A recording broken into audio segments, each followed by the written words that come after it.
Hello everyone, मेरा नाम है मनीषा और मैं आप सभी का स्वागत करती हूं आपके अपने यूट्यूब चैनल एग्ज़ाम एक्सप्रेस में।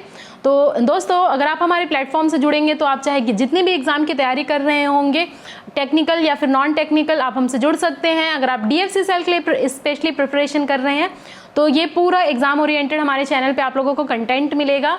तो ये मैं इकोनॉमिक्स एंड मार्केटिंग की क्लासेस मैं अभी आप लोगों से ले रही हूँ। ऑलरेडी मैं CRM की क्लासेस कंप्लीट कर चुकी हूँ और history of Indian railway and DFC cell भी कंप्लीट हो चुका है। तो जितने भी स्टूडेंट्स हमसे नए जुड़ रहे हैं, आप हमारे प्लेलिस्ट से जाकर के चेकआउट कर सकते हैं या लिंक मैंने डिस्क्रिप्शन में दे दिया, वहाँ से भी चेकआउट कर सकते हैं। और दोस्तों, जल्द ही आने वाली सेशन में जैसे इकोनॉमिक्स एंड मार्केटिंग खत्म होता है, मैं आप लोगों के सामने ले करके आऊँगी बेहतरीन MCQs question related to this subjects. ठीक है, तो आप लोगों का एक ओवरऑल प्रिपरेशन होगा और मैं ये उम्मीद कर रही हूँ कि आप लोगों की भी प्रिपरेशन ज़बरदस्त लेवल की हो रही होगी। एग्ज़ाम जैसे कि आप लोगों को पता नहीं है कि कब होने वाला है, लेकिन देखिए जल्द ही एग्ज़ाम कंडक्ट करा दिया जाएगा। तो चाहे कभी भी हो, सितंबर में हो, अक्टूबर में हो, कभी भी पेपर हो, आप लोगों को एकदम से तैयार रहना है कि बस पेपर आए और आप लोगों को एग्ज़ाम क्रैक करना है।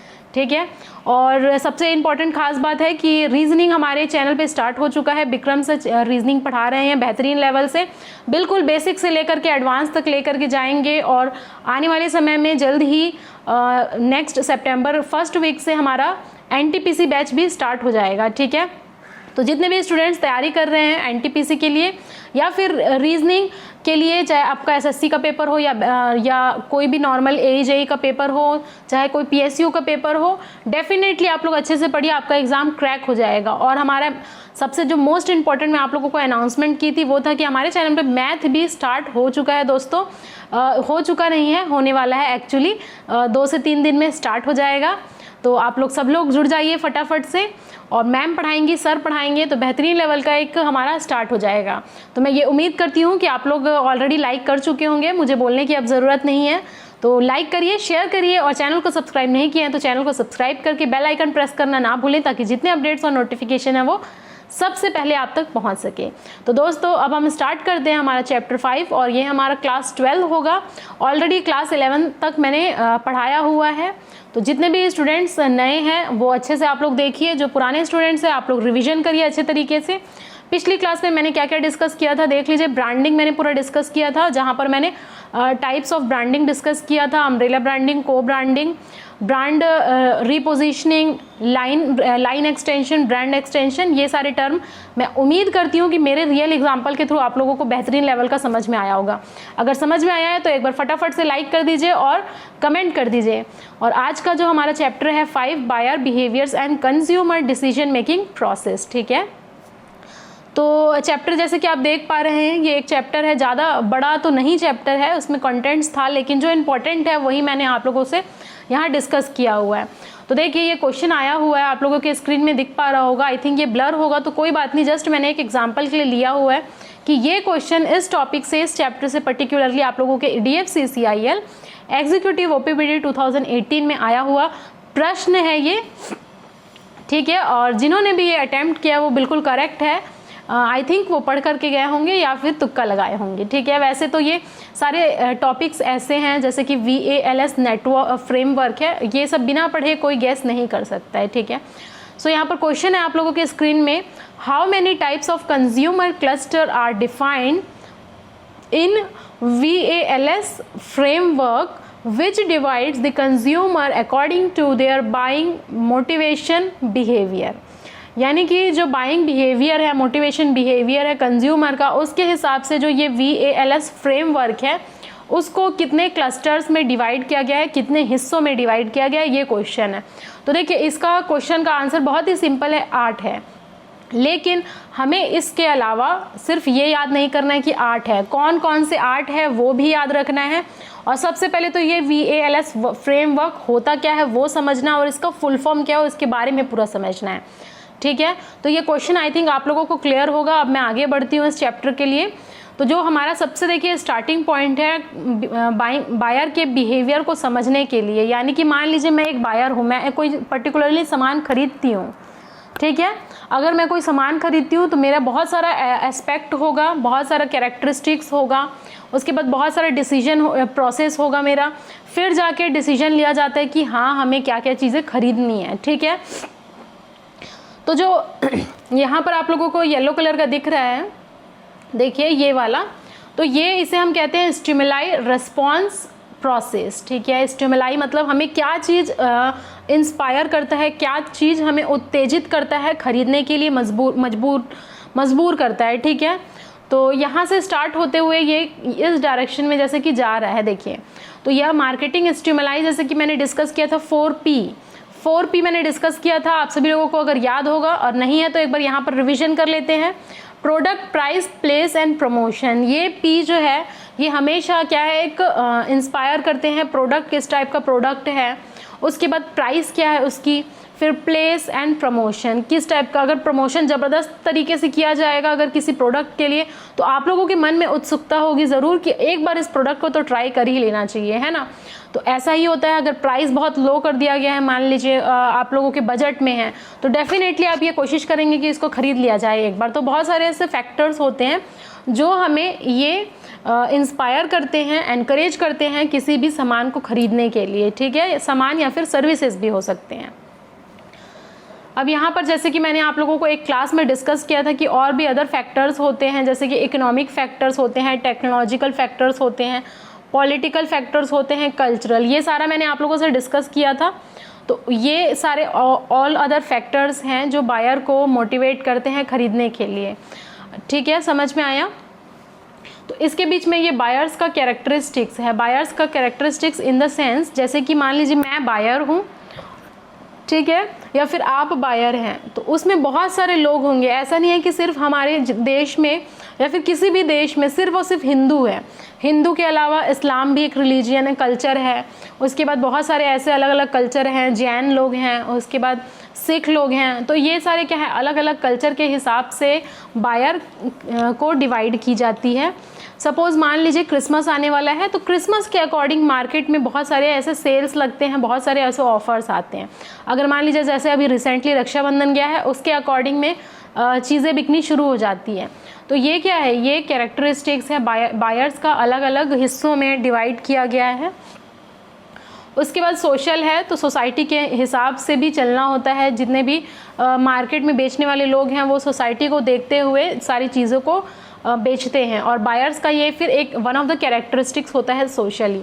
पर्सनल हो सकता है, personal in the sense personal use के लिए हो सकता है, साइकोलॉजिकल हो सकता है, साइकोलॉजिकल। तो ये सारे क्या है, साइकोलॉजिकल मतलब अपना कोई भी साइकोलॉजी चेक करके बेची जाती है, ठीक है, सामान को। तो ये सारे कैरेक्टरिस्टिक्स होते हैं। उसके बाद ये देख लीजिए डिसीजन प्रोसेस। बायर्स का डिसीजन प्रोसेस मतलब ये क्या है, प्रॉब्लम को रिकॉग्नाइज करते हैं सबसे पहले। जैसे कि ये भी मैंने डिस्कस किया है आप लोगों से कि सबसे पहले तो ये देखते हैं कि ज़रूरत क्या है, ठीक है। उसके बाद इंफॉर्मेशन इकट्ठा करते हैं, इंफॉर्मेशन सर्च करते हैं उस प्रोडक्ट या सर्विस से रिलेटेड।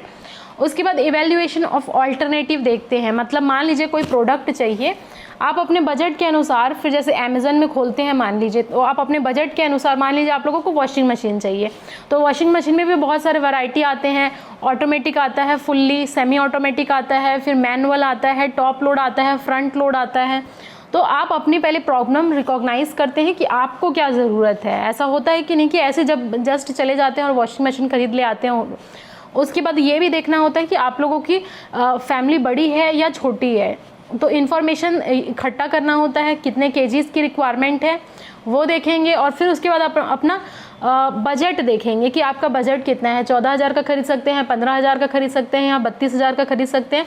तो वो पर्सन टू पर्सन और फैमिली टू फैमिली वेरी करती है, ठीक है। ज़रूरी नहीं है कि अगर मैं 14,000 का खरीद रही हूँ तो आप लोग भी 14,000 का खरीदेंगे। आप उससे कहीं ज़्यादा भी खरीद सकते हैं और कहीं कम भी खरीद सकते हैं।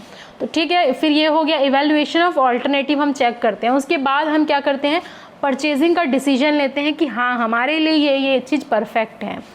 उसके बाद फिर पोस्ट परचेज बिहेवियर भी होता है। Post purchase behaviour in the sense जब आप कोई सामान को फिर यूज़ करते हैं उसके बाद आपका क्या बिहेवियर रहता है। मान लीजिए उसकी सर्विसेज अच्छी है तो आप लोग रिकमेंड करेंगे, और अच्छी नहीं है तो फिर आप लोगों को प्रॉब्लम जनरेट हो सकता है, ठीक है। उसके बाद यहाँ पर क्या है, बायर्स का डिसीजन होता है प्रोडक्ट के चॉइस को लेकर के। जैसे मैंने बता दिया है प्रोडक्ट का चॉइस, ब्रांड का चॉइस, तो बहुत सारा ब्रांड का चूज़ करना होता है। मान लीजिए जैसे मैंने वॉशिंग मशीन का एग्जांपल दिया है, तो वॉशिंग मशीन में LG भी आता है, पैनासोनिक भी आता है, अपना वर्लपूल का भी आता है, सैमसंग का आता है, बहुत सारे ऐसे ब्रांड्स आते हैं, उसमें अब आप लोगों को सेलेक्ट करना है कि क्या चीज़ आप लोगों के लिए सुइटेबल है। और जाहिर सी बात है उसमें फिर रेटिंग वगैरह भी आप लोग चेक करते हैं, फिर डीलर कौन है ये भी देखते हैं। कई बार ऐसा होता है सेम प्रोडक्ट सेम ब्रांड का कोई डीलर थोड़ा सस्ते में देता है, कोई महंगे में देता है, कोई अच्छी क्वालिटी का देता है, तो इस तरीके से डीलर की चॉइसिंग होती है। परचेजिंग के टाइमिंग देखते हैं परचेज्ड का, और अमाउंट देखते हैं कि कितना परचेजिंग अमाउंट है, हमारे बजट क्या है, और उसके बाद कितने समय में हम लोग ले सकते हैं। तो ये सारी चीज़ें क्या हैं, ये सारा चीज़ें जो है उसको हम कहते हैं स्टिमुलाई रिस्पॉन्स मॉडल। समझ में आया? अब हम एक एक करके देखेंगे चीज़ें। यहाँ पर जो सबसे मोस्ट इम्पॉर्टेंट है आप लोगों को इस चैप्टर के लिए देखिए, वो ये पढ़ना है कि VALS फ्रेमवर्क क्या होता है, यानी कि लाइफस्टाइल पूरा डिस्कशन किया गया है बायर्स का, जो खरीद रहा है उसका लाइफस्टाइल पूरा डिस्कशन किया गया है इस चैप्टर में। और ये भी एक इम्पॉर्टेंट चैप्टर है, जैसे कि आप देख पा रहे हैं इससे क्वेश्चन ऑलरेडी पूछा जा चुका है। तो ये जो टेबल है ये आप लोगों के लिए इतना इम्पॉर्टेंट नहीं है, इम्पॉर्टेंट आप लोगों के लिए ये है कि जो बायर्स का डिसीजन वगैरह होता है, उसके बाद उसका पैटर्न क्या होता है, लाइफस्टाइल क्या होता है, उस पर यहाँ पर हम पढ़ेंगे। 4P का कंसेप्ट मैंने आप लोगों से ऑलरेडी डिस्कशन कर लिया था, तो उम्मीद है आप लोगों को ये चीज़ समझ में आया होगा। अब देख लीजिए, क्योंकि चैप्टर का नाम क्या है, buying behaviour of different customer. Buying behaviour बताता है कि किस टाइप के कस्टमर है। अब देखिए ये चार्ट मैंने आप लोगों के लिए एक प्रिपेयर किया हुआ है, लिया हुआ है बुक से, तो इसे पढ़ करके आप लोगों को कहीं ना कहीं आप एक दूसरे से अपने लाइफ से या फिर आसपास के अपने फैमिली मेम्बर से ज़रूर रिलेट कर पा रहे होंगे। ठीक है, तो देखिए आइए सबसे पहले एक बार हम लोग डिस्कशन कर लेते हैं इसको, और आप लोगों को मज़ेदार लगेगा ये चीज़। बस बेशक आप अपने से रिलेट करिएगा चीज़ों को। फिर एक बार सबसे पहले स्टार्ट करने के पहले आप लोग लाइक शेयर और सब्सक्राइब कर दीजिए प्लीज़। आप लोग शेयर कर दिया करिए ताकि ज़्यादा से ज़्यादा लोग तक ये पहुंच सके और मेरी मेहनत सफल हो सके। ठीक है, अगर बहुत सारे स्टूडेंट का मेरे चैनल के थ्रू सिलेक्शन होगा तो मुझे बहुत ज़्यादा खुशी होगी, और आप लोगों को तो जो खुशी होगी वो हो गई, क्योंकि सैलरी ऑल अबाउट आप लोगों के अकाउंट में आएगा। ठीक है, तो मैं बस एक ज़रिया हूँ आप लोगों को हेल्प करने का, लेकिन मेहनत आप लोगों को कर करके अपनी सैलरी खुद अपने को ले करके आना है। ठीक है, अब देख लीजिए buying behaviour of different customer. तो सबसे पहला हम देखते हैं, देखिए सबसे पहला क्या है, जब हम बैचलर होते हैं। देखिए सबसे पहला जब हम बैचलर होते हैं, यंग होते हैं, सिंगल होते हैं, नॉट लिविंग एट होम, तो इसको आप कैसे रिलेट कर पाएंगे। एक तो बैचलर है आप सभी लोग, अभी हो सकता है कोई मैरिड भी होंगे, तो हो सकता है ऐसा पॉसिबिलिटी है कि आप लोग की शादी विधि हो गई होगी, लेकिन जो most of the student preparation करते हैं, स्टूडेंट लाइफ में होते हैं, वो बैचलर होते हैं, यंग होते हैं। बिल्कुल आप लोगों की जो उम्र हो रही होगी, आई थिंक जो भी है 22-23 के ऊपर हो रही होगी, तो यंग हैं, बिल्कुल सिंगल हैं, और कुछ लोग डबल भी हो सकते हैं, लेकिन सिंगल होंगे आई थिंक, और डबल भी होंगे तो कोई दिक्कत नहीं है। और इसके बाद नॉट लिविंग एट होम, तो ज़्यादातर क्या होते हैं बैचलर लोग जो तैयारी करने जाते हैं दिल्ली, उसके बाद हैदराबाद वगैरह में तैयारी करते हैं, तो not living at home, home में आप लोग नहीं रहते हैं। तो अब आप लोगों को यहाँ से रिलेट करिए, फ्यू फाइनेंशियल बर्डन तो आप लोगों के पास, आप लोगों को ज़रूर हो रहा होगा, कुछ ना कुछ दिक्कत आती रहती है। कई बार क्या होता है, कई बार हमारे फैशन बढ़ जाते हैं, लीडर कई बार अपने दोस्त यार लोगों को या फिर जो भी आप समझ रहे हैं उनको दिखाने के चक्कर में कई बार क्या होता है, उनको मन कर दिया बर्गर खाने का, पिज़्ज़ा खाने का, वहाँ लेके चले गए, कई बार घुमाने का मन कर दिया, वहाँ लेके चले गए, कई बार रिचार्ज करा दिए, उस पर क्या है बहुत सारे खर्चे हो जाते हैं, कई बार उनका बर्थडे आ गया, कई बार उनका कुछ आ गया, तो ये सारे चक्कर में कुछ ना कुछ फाइनेंशियल प्रॉब्लम ज़रूर रहता है, उसको भी डील करना होता है। फिर साथ ही साथ फैशन को भी देखना होता है, तो उसमें अच्छे अच्छे कपड़े पहनने होते हैं। आप जो यंग होते हैं, बैचलर होते हैं, रिक्रिएशन ओरिएंटेड होते हैं, डेफिनेटली बात है। आप लोग मूवी अभी तो खैर कोविड का सिचुएशन है इसलिए नहीं जा रहे हैं, नहीं तो मैं 100% श्योर हूँ कि बहुत सारे लोग रिक्रिएशन पे ध्यान देते ही हैं, कभी मूवी चले गए, कभी मॉल चले गए। उसके बाद जो बेसिक उनकी रिक्वायरमेंट होती है, जैसे हॉस्टल वगैरह में रहते होंगे आप लोग या पीजीज में, तो जो होम इक्विपमेंट बेसिक है वो रहता होगा, सोने के लिए पलंग है, थोड़ा बहुत अपना जो एक्टिविटी रहता है, फर्नीचर वगैरह है, बिल्कुल स्टडी टेबल चेयर वगैरह रहता है। और अगर कोई बहुत रईस है, रिच है, तो वो कार वगैरह रखना पसंद करेगा, और गेम्स, वैकेशन, ये सारे। तो इसमें क्या होती है, थोड़ी फाइनेंशियल प्रॉब्लम होती है, बर्डन होता है, लेकिन कोई बात नहीं, दिक्कतें दूर हो जाएंगी। अब उसके बाद आता है न्यूली मैरिड। अब आप लोगों को क्या है, जॉब लग गया है, जॉब लगने के बाद डेफिनेटली सी बात है आप लोगों की शादी भी होगी, तो इसकी चिंता मत करें, हो जाएगी वो। तो न्यूली मैरिड कपल हैं, यंग हैं, बिल्कुल एकदम अभी अभी शादी हुई है, और बहुत सारे आप लोगों के मन में लड्डू भी फूट रहे होंगे, आई नो, बट लेकिन ये बाइंग बिहेवियर है, इसलिए मुझे यहाँ डिस्कस करना पड़ रहा है आप सभी लोगों से। चिल्ड्रन नहीं है, नो चिल्ड्रन अभी, तो मस्त इंजॉय करेंगे अपनी लाइफ, पूरी मैरिड लाइफ एकदम इंजॉय करने की कोशिश करेंगे। यहाँ पर क्या है, यहाँ पर हाईएस्ट परचेज रेट है। अरे अब बीवी बोल रहे हैं कि मुझे सोफ़ा भी चाहिए, मुझे नया बेड भी चाहिए, मुझे वॉशिंग मशीन चाहिए, हाथ दर्द होते हैं मेरे कपड़े धोने से, उसके बाद उनको फिर माइक्रोवेव ओवन भी चाहिए अच्छे अच्छे डिश बनाने के लिए, उनको फिर एसी भी चाहिए। तो यहाँ पर हाईएस्ट परचेज रेट होता है और highest average purchase of durables. उनको कार भी चाहिए घूमने के लिए, एप्लियंसेस जैसे मैंने बता दिया, फर्नीचर मैंने बता दिया, और वैकेशन छुट्टी पे जाना है, हनीमून वगैरह पे जाना है। तो ये सारे डिमांड होते हैं न्यूली मैरिड कपल जो यंग रहते हैं, बिल्कुल जिनके बच्चे अभी नहीं हैं, बिल्कुल अभी 1-2 मंथ शादी वादी के लिए हुआ है। तो ये इस तरीके का परचेजिंग बिहेवियर होता है। और बताइए ये सच है कि नहीं सच है, ये बिल्कुल रिसर्च किया गया है, ये मैं नहीं कह रही हूँ, ये एक्चुअली फैक्ट है। तो थर्ड नंबर पे आता है फुलनेस्ट वन, यंगेस्ट चाइल्ड अंडर 6, यानी कि आप थोड़े बहुत पुराने हो गए हैं, शादी हो गई है कुछ सालों में और फिर बेबी भी हो गया है, तो अंडर 5 है, तो बहुत सारी चीज़ें फिर उनको ध्यान देना होता है। Like home purchasing at peak. अब बच्चा आ गया तो बच्चे का जो छोटे वाले चेयर होते हैं, छोटा साइकिल होता है, फिर उसके लिए ये खरीदना है, उसके लिए वो खरीदना है, अलग से बेड लेना है, बहुत सारी ऐसी चीज़ें होती हैं जो उन्हें खरीदना होता है, ठीक है।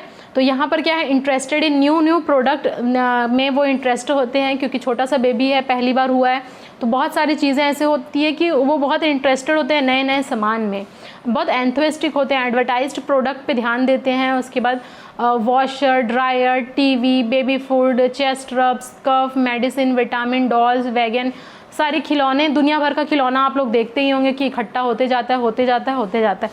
कोई नया खिलौना आया ना कि खरीद दिए, कोई नई साइकिल आए कि खरीद दिए। उसके बाद बेबी का फूड है, बेबी का मेडिसिन है, बेबी का ये, बेबी का वो, तो ये सारी चीज़ें चलती रहती है जब बच्चा अब 5 साल तक अपना रहता है, ठीक है।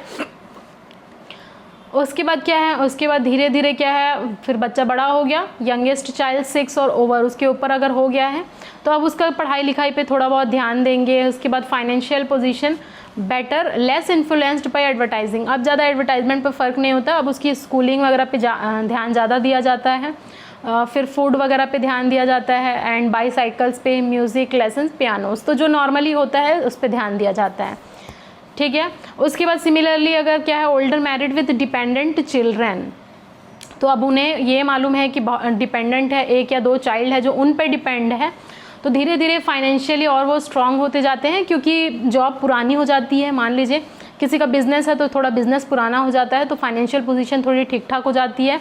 उसके बाद कुछ चिल्ड्रन की जॉब भी लग जाती है। Hard to influence while advertisement, तो अब क्या है, एडवर्टाइजमेंट वगैरह पे उतना ज़्यादा देखते नहीं आप। हमारे जो मम्मी पापा या हमारे से जो बड़े रहते हैं, दीदी भैया लोग जो इस तरीके के सिचुएशन में, उन्हें ज़्यादा एडवर्टाइजमेंट से फ़र्क नहीं होता। एडवर्टाइजमेंट से फ़र्क किसे होता है, जो न्यूली बिल्कुल टीनेजर्स होते हैं, यंग्स होते हैं, या फिर यंग कपल्स होते हैं। और यहाँ पर भी क्या है, अब धीरे धीरे इनकम बढ़ गई है, तो हाई एवरेज ऑफ ड्यूरेबल्स हैं, न्यू फर्नीचर्स लेंगे, ऑटो ट्रैवल वगैरह करते हैं ज़्यादातर, डेंटल सर्विसेज, मैगजीन, तो दुनिया भर के फिर चोचलेबाजी आ जाता है धीरे धीरे ऐसे।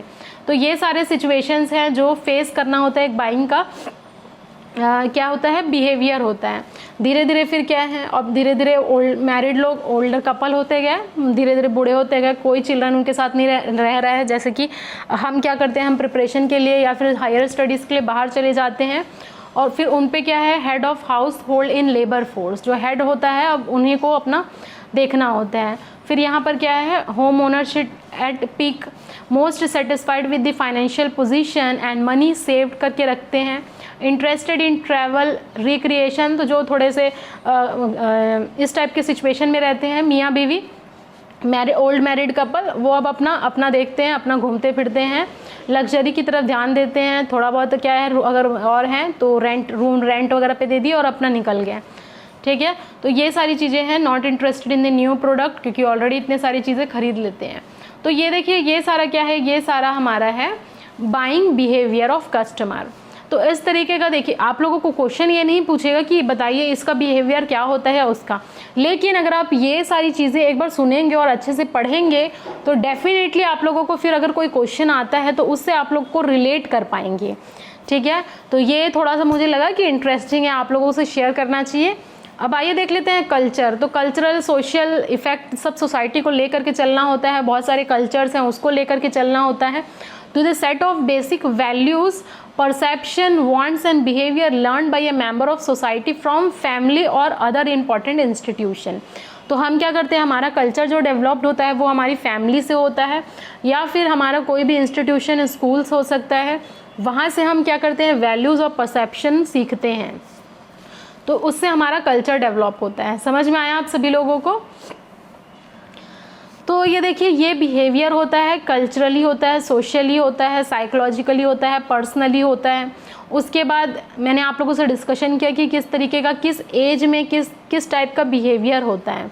ठीक है, तो जो हमारा नॉर्मली टीनेजर एज का होता है या फिर एडल्ट जो एज होता है 21 से लेकर के 25 तक, उसमें हम लोग थोड़ा शोबाजी ज़्यादा करते हैं, शो ऑफ करने की कोशिश करते हैं कि, लेकिन हालांकि रहता नहीं है, लेकिन हमारे शो ऑफ ज़्यादा करते हैं। उसके बाद जैसे जैसे जिम्मेदारी बढ़ती है वैसे वैसे हमारे जो बिहेवियर होता है वो धीरे धीरे चेंज हो जाता है, लाइफस्टाइल चेंज हो जाती है हमारी, जैसे जैसे हमारे पास पैसा आता है वैसे वैसे लाइफस्टाइल चेंज हो जाता है। तो इस लाइफस्टाइल के लिए ये चैप्टर डिस्कशन किया गया है और इम्पॉर्टेंट है टॉपिक। जो हम लोग VLS फ्रेमवर्क पढ़ रहे हैं वो आपके एग्ज़ाम के लिए इम्पॉर्टेंट है। तो एक बार लाइक कर दीजिए, शेयर कर दीजिए। अब लाइफ स्टाइल है, देखिए तो लाइफ स्टाइल का मतलब क्या है? A life style people from same subculture, social class, occupation may lead to different quiet lifestyle। तो सबका अपना अपना अलग अलग लाइफस्टाइल होता है। ठीक है, अगर आप लोगों के पास, आप लोगों नहीं मतलब आप लोग कहने का मतलब हमेशा मेरा ये रहता है कि जो सोसाइटी हमारे आसपास के लोग हैं तो हर एक लोगों का जो लाइफस्टाइल है वो डिफरेंट होगा। मान लीजिए कोई पुअर पीपल है तो उसका लाइफस्टाइल डिफरेंट होगा, उसकी जो बेसिक रिक्वायरमेंट होगी वो फूड, क्लॉथ एंड शेल्टर होगी, रोटी, कपड़ा और मकान। ठीक है, ये बेसिक है, उसको वो पहले पूरा करने की कोशिश करेगा। धीरे धीरे जब पैसे आएंगे धीरे धीरे, और तो पैसे के हिसाब से लाइफस्टाइल थोड़ी चेंज हो जाती है। फिर स्टेटस पे ध्यान दिया जाता है, रिक्रिएशन पे ध्यान दिया जाता है। और जो बिल्कुल एकदम रिच हैं, एकदम मतलब बहुत ही ज़्यादा रिच है, अंबानी जैसे लोग, उनका लाइफस्टाइल मतलब हमें मालूम नहीं क्या होता है, लेकिन अलग ही होता है, हमारे जैसा नहीं होता। तो इसीलिए ये क्या है, a lifestyle is a person pattern of living in the world expressed in activity, interest and opinion. उनकी एक्टिविटीज़ अलग होती हैं, उनका इंटरेस्ट हो जाता है बदल, और उनका ओपिनियन अलग होता है। समझ में आया? तो लाइफस्टाइल क्या करता है? Lifestyle portrays the whole person interacting with his or her environment. तो लाइफस्टाइल ये बताता है कि वो किस तरीके से इंटरेक्ट कर रहा है अपने आसपास के लोगों से। Marketer search for relationship between their product and lifestyle groups. तो इसीलिए जो मार्केटिंग के बंदे होते हैं, मार्केटिंग का जो रिसर्च करते हैं बंदे, वो ये देखते हैं कि प्रोडक्ट का रिलेशनशिप लाइफस्टाइल के हिसाब से कैसा है। मान लीजिए अगर कोई सोसाइटी है जो वहाँ पर अच्छे अच्छे लोग रहते हैं, बहुत ज़्यादा कमाने वाले रहते हैं, रिच फैमिली से बिलोंग करते हैं, तो जाहिर सी बात है कि वो प्रोडक्ट हमेशा ब्रांडेड लेंगे, अच्छी क्वालिटी का लेंगे, अच्छा लेंगे। उनके सामने अगर बिल्कुल चीप लेकर के जाएंगे, सस्ता रोड वाला, तो वो नहीं चलने वाला। ऐसा होता है कि नहीं, आप लोग बताइए। तो लाइफस्टाइल जो रहता है वो प्रोडक्ट के हिसाब से एक दूसरे से मैच होना चाहिए। आई थिंक मतलब प्रोडक्ट को लाइफस्टाइल के साथ मैच होना चाहिए। अब मान लीजिए कोई सोसाइटी है, जैसे चौल वगैरह होते हैं बहुत सारे, जहाँ पर गरीब लोग, बस्ती के लोग रहते हैं, वहाँ पर अगर ले करके चले जाएंगे एकदम ब्रांडेड आइटम, तो उसके बिकने की कितनी पॉसिबिलिटी है? बिल्कुल नहीं है। वो प्रोडक्ट वहाँ पर बिकेगा ही नहीं, क्योंकि कोई खरीदने के लिए सक्षम ही नहीं है। तो इसीलिए एक रिलेशनशिप मेंटेन कर रखना चाहिए between a product and a lifestyle.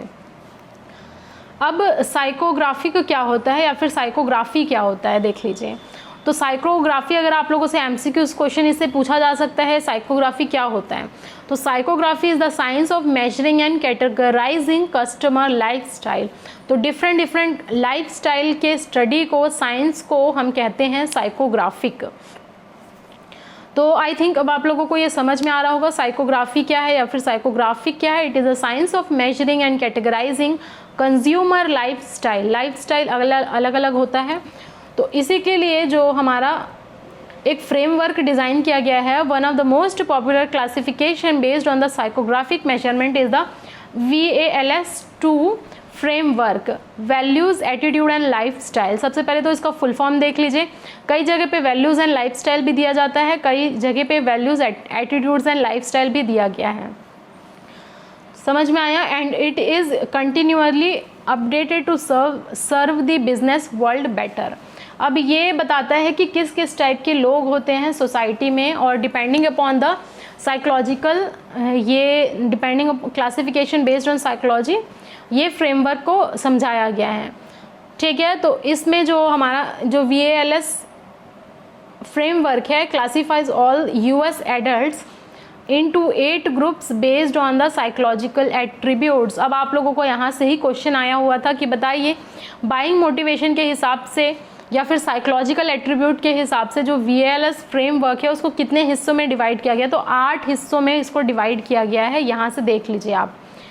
And divide किया गया नहीं कि सेगमेंट किया गया है। तो segmentation system is based on the response to the questionnaire featuring 5 demographic and 42 attitudinal question as well as about the use of online services and website। आजकल वैसे भी ऑनलाइन हो चुका है, वेबसाइट के थ्रू शॉपिंग वगैरह भी होती है। तो यही हमारा क्या है, VALS फ्रेम, ये हमारा लाइफस्टाइल है। समझ?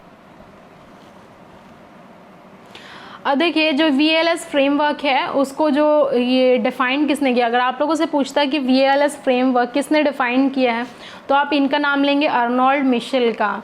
सो the term was developed by social scientist and futurist Arnold Mitchell. ठीक है, and this VALS is also known as the values attitude and lifestyle and is one of the primarily ways to perform psychological segmentation. Psychological segmentation का मतलब क्या है, अपना lifestyle के हिसाब से इसको बहुत सारे सेगमेंट में डिवाइड किया गया है कंज्यूमर्स को। ठीक है, अब जैसे कि आप लोगों को मालूम है कि जो वैल्यूज़ एटीट्यूड और लाइफस्टाइल ये 3 टर्म हैं, इसे टेंजिबल नहीं है। टेंजिबल मतलब क्या होता है, जिसे छुआ जा सके, छू के महसूस किया जा सके, टच किया जा सके। लेकिन ये सारे जो टर्म हैं, वैल्यूज़ है, एटीट्यूड्स हैं, लाइफस्टाइल है, ये सारा क्या है, इनटेंजिबल है। इसको सिर्फ फील किया जा सकता है, सिर्फ महसूस किया जा सकता है, इसे छुआ नहीं जाता। मैं बोलूँगी कि भाई आपका एटीट्यूड कितना है, तो आप मैं छू के थोड़ी मेजर करूँगी कि आपका एटीट्यूड कितना है। एटीट्यूड क्या है, कितना वैल्यूज़ रखते हैं आप सोसाइटी के लिए, या फिर क्या सोचते हैं, लाइफस्टाइल कैसा है, ये सारे इनटेंजिबल चीज़ें हैं। और जो मार्केटिंग में जो बंदे बैठे होते हैं वो ये इसीलिए इनर्ट नेचर ऑफ कंज्यूमर को सर्च करते हैं, पढ़ते हैं उनके बारे में। ठीक है, so all these 3 terms are tangible in nature and therefore give an idea of inert nature of the consumers. If you know what your customer is thinking, you would know what kind of promotion or communication will attract him the most.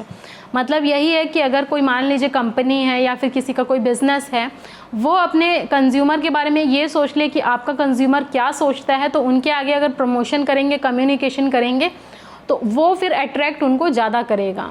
ठीक है, and how do you know what consumer is thinking, कैसे क्या सोचता है, जब आप interact करेंगे, जब उनके वैल्यूज़ को जानेंगे, उनके कल्चर को जानेंगे, उनके एटीट्यूड को जानेंगे, उनके लाइफस्टाइल को जानेंगे, तब जा कर के ये यहाँ से प्रमोशन एंड कम्युनिकेशन किया जा सकता है। समझ में आया आप सभी लोगों को? तो जो अर्नोल्ड मिशेल थे actually developed the VALS framework to determine the different class of people who had a varying values attitude and lifestyle. तो इन्होंने रिसर्च किया, बहुत सारे consumer different class of people में डिवाइड किया, उसके बाद उनकी लाइफस्टाइल, उनके वैल्यूज़ और उनके एटीट्यूड को स्टडी किया और एक फ्रेमवर्क डिफाइन किया कि किस तरीके के क्लास ऑफ पीपल होते हैं और उनका बिहेवियर क्या होता है। समझ में आया? ये तो सबसे पहले आप लोगों को से क्वेश्चन पूछा जाएगा कि VALS फ्रेमवर्क किन्होंने डेवलप किया था, तो अर्नोल्ड मिशेल नाम के जो व्यक्ति थे उन्होंने इसको डिफ़ाइन किया था, डेवलप किया था, और ये डिफ़ाइन किए थे कि डिफरेंट क्लास ऑफ पीपल और उनका लाइफस्टाइल क्या है। According to the VALS framework group of people are arranged in a rectangle and based on 2 dimension. तो यहाँ पर जो मॉडल है, यहाँ पर जो फ्रेमवर्क है, उसके लिए 2 डायमेंशन इन्होंने रखा था। 2 डायमेंशन को रीड किया, देख लीजिए एक बार। सबसे पहले ये जो आप लोगों के सामने दिख रहा है, ये यहाँ पर इन्होंने 2 टर्म को डिफाइन किया था सॉरी। तो यहाँ पर इन्होंने 2 टर्म को, 2 डायमेंशन को बताया था। एक तो सबसे पहले प्राइमरी मोटिवेशन क्या है, और दूसरा रिसोर्सेज क्या क्या अवेलेबल हैं, वो चीज़ मैं अभी डिस्कस करूँगी। एक रेक्टेंगुलर फॉर्म में ये चीज़ दिख रहा है आप लोगों को। तो यहाँ पर एक एक जो टर्म है, इनोवेटर है, थिंकर है, बिलीवर है, अचीवर है, स्ट्राइवर है, एक्सपीरियंसर है, मेकर एंड सर्वाइवर है। ये हो गए टोटल मिलाकर के 8 ग्रुप। इस 8 ग्रुप में डिवाइड किया गया है। जो टॉप में रखा गया है, देख लीजिए, जो यहाँ पर टॉप में रखा गया है वो है इनोवेटर, और इनके पास high resources and high innovation होता है। सर्वाइवर है low motivation and low innovation and low resources. तो यही चीज़ मैं आप लोगों से डिस्कस करने वाली हूँ। देख लीजिए यहाँ पर। तो जो यहाँ पर मेन डायमेंशन है, the main dimension of segment framework are the primary motivation. Horizontal dimension में जो रखा गया है ऐसे, वो हमारा क्या है, वो हमारा प्राइमरी मोटिवेशन है। प्राइमरी मोटिवेशन क्या होता है मैं भी आप लोगों को बताऊंगी। और रिसोर्सेज को वर्टिकल में रखा गया है। तो जो वर्टिकल डायमेंशन है, segment people based on the degree to which they are innovative. ठीक है, मतलब कितना इनोवेटिव है वो एक डायमेंशन को बताता है, और दूसरे डायमेंशन बताता है उनके पास रिसोर्सेज कितने हैं। रिसोर्सेज मतलब क्या है, इनकम कैसा है उसका, उनका एजुकेशन कितना है, सेल्फ कॉन्फिडेंस कितना रखते हैं, इंटेलिजेंस कितने हैं, लीडरशिप स्किल कितना है, एनर्जी कितना है। तो ये आप लोगों को थोड़ा सा डिफरेंट लग रहा होगा कि मैम ये कैसे रिलेट करें। अभी अब बस एक बार सुनते हुए जाइए, फिर आप लोगों को समझ में आ जाएगा कि क्या होता है। तो एक जो डायमेंशन है वो क्या है, इनोवेशन का है, प्राइमरी मोटिवेशन, और दूसरा क्या है, रिसोर्सेज का है। रिसोर्सेज के अंदर मतलब जो चीज़ें होती है, लाइक इनकम हो गया, एजुकेशन हो गया, सेल्फ कॉन्फिडेंस हो गया, इंटेलिजेंस हो गया, लीडरशिप स्किल हो गया, और एनर्जी हो गई। ये सारे रिसोर्सेज हैं। समझ में आ गया। और जो हॉरिजॉन्टल डायमेंशन रिप्रेजेंट कर रहा था प्राइमरी मोटिवेशन, वो क्या है, प्राइमरी मोटिवेशन ये इसमें 3 टाइप के होते हैं, ideals, achievement and self expression. थोड़ा सा डिफरेंट है, देखिए सुनिएगा अच्छे तरीके से। आइडियल्स मतलब क्या है, एक ग्रुप को डिवाइड कर दिया गया थिंकर्स और बिलीवर्स को लेकर के। मैं अभी आप लोगों को बताऊंगी कि थिंकर्स क्या होते हैं, बिलीवर क्या होते हैं। तो इनको एक ग्रुप में बांट दिया गया है प्राइमरी मोटिवेशन के अंदर। ये आइडियल्स में आते हैं, मतलब जो consumer driven by knowledge and principle. ठीक है, नॉलेज एंड प्रिंसिपल का अगर यूज़ करते हैं तो वो थिंकर एंड बिलीवर्स में आ गए हैं। जो अचीवमेंट बेस्ड हैं, अचीवमेंट को देखते हैं, वो अचीवमेंट और स्ट्राइवर हैं, एक ग्रुप में डिवाइड कर दिया गया है। और जो mainly social and physical activity, variety और रिस्क टेकिंग है, उसे हम कहते हैं सेल्फ एक्सप्रेशन। और ये इसमें एक्सपीरियंस और मेकर इन्वॉल्व हैं। और जो टॉप में है वो अभी आपने देखा था इनोवेटर्स हैं, जिनके पास हाई रिसोर्सेज हैं। तो इनके पास तीनों ही प्राइमरी मोटिवेशन हो सकते हैं। और बॉटम में हमने देखा था सर्वाइवर, जिनके पास लो रिसोर्सेज एंड लो मोटिवेशन है। मोटिवेशन है इनोवेशन।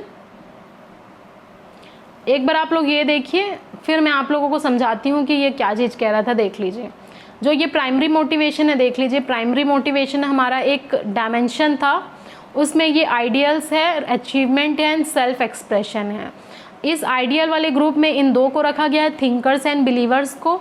इन अचीवमेंट के अंदर ये 2 को रखा गया है, अचीवर्स एंड स्ट्राइवर को। और ये सेल्फ एक्सप्रेशन के रखा गया है एक्सपीरियंसर और मेकर्स को। और ये लास्ट में रखा गया है सर्वाइवर को, और ऊपर रखा गया था इनोवेटर को। समझ में आया आप सभी लोगों को।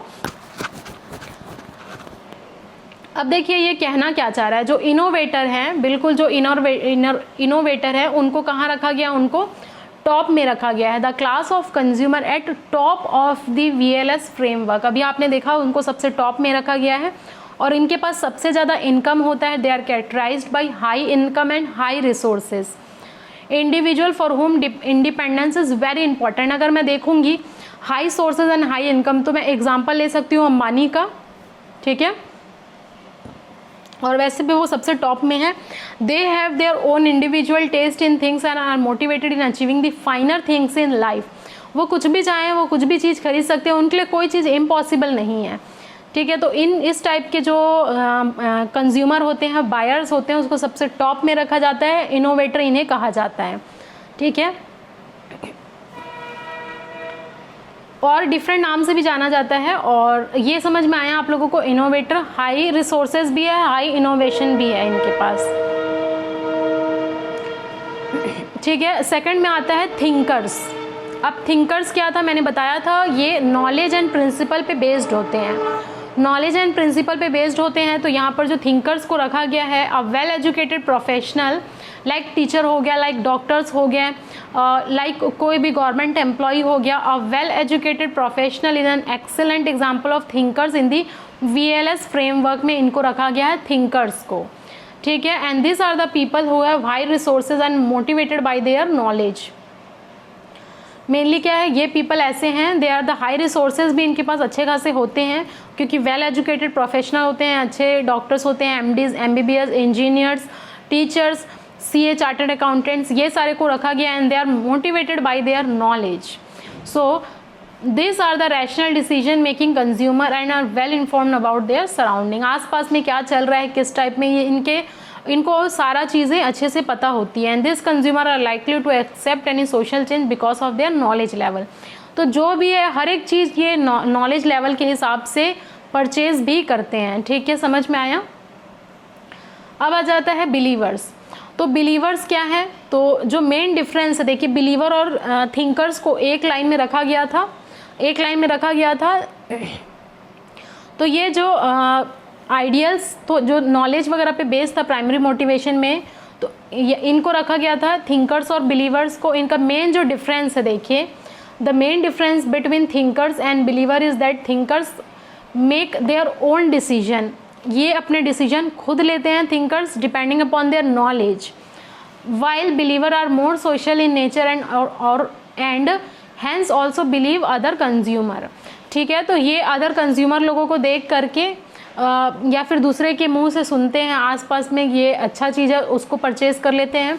तो बेसिकली ये वर्ड ऑफ माउथ के ऊपर डिपेंड करते हैं। They are characterized by lower resources and less likely to accept innovation of their own. खुद से कोई डिसीजन नहीं लेते हैं। They are the best class of word of mouth consumer. जैसे कि मान लीजिए थिंकर्स ने कहा कि ये अच्छी चीज़ है, इसे परचेज करना चाहिए, तो फिर वो झटपट परचेज कर लेते हैं, तो इसे कहते हैं बिलीवर्स। अब अचीवर्स क्या है, achievers are mainly motivated by guess what achievement पे ये बिलीव करते हैं। This individual want to excel at their job as well as their family. तो ये एक वेल मेंटेन करके रखते हैं, अपने जॉब और फैमिली दोनों को लेकर के चलते हैं। Thus they are more likely to purchase a brand which has shown it success over the time. Achiever मतलब क्या है, कुछ अचीवमेंट है, कोई ब्रांड है, वो अगर अच्छे से, मान लीजिए टाटा है, वो बहुत सालों से उसका सक्सेस रेट अच्छा रहा है, तो वो ब्रांड को परचेज करना चाहते हैं।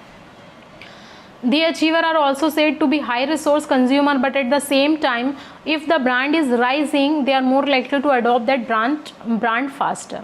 तो ये मेनली ब्रांड के ऊपर डिपेंड रहते हैं कि अगर सक्सेस रेट अच्छा है किसी ब्रांड का, तो उसको वो एक्सेप्ट करते हैं, ठीक है, अडॉप्ट करते हैं। अब आ जाता है स्ट्राइवर्स। तो स्ट्राइवर क्या है, लो रिसोर्स कंज्यूमर ग्रुप है विच want to reach some achievement, and this customer do not have the resources to be an achiever.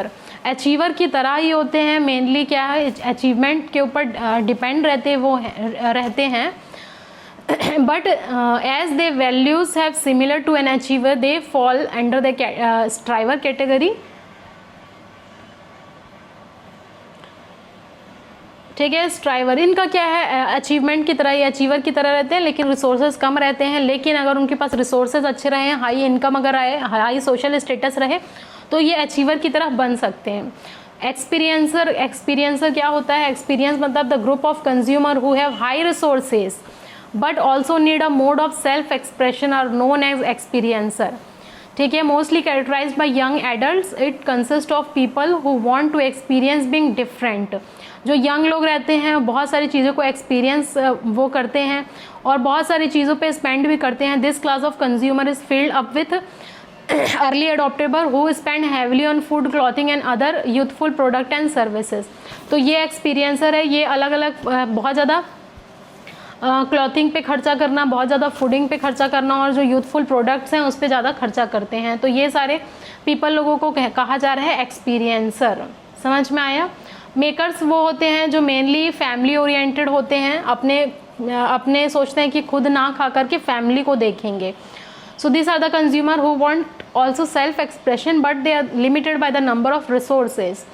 Thus, they would be more focused toward building a better family rather than going out and actually spending higher amount of money.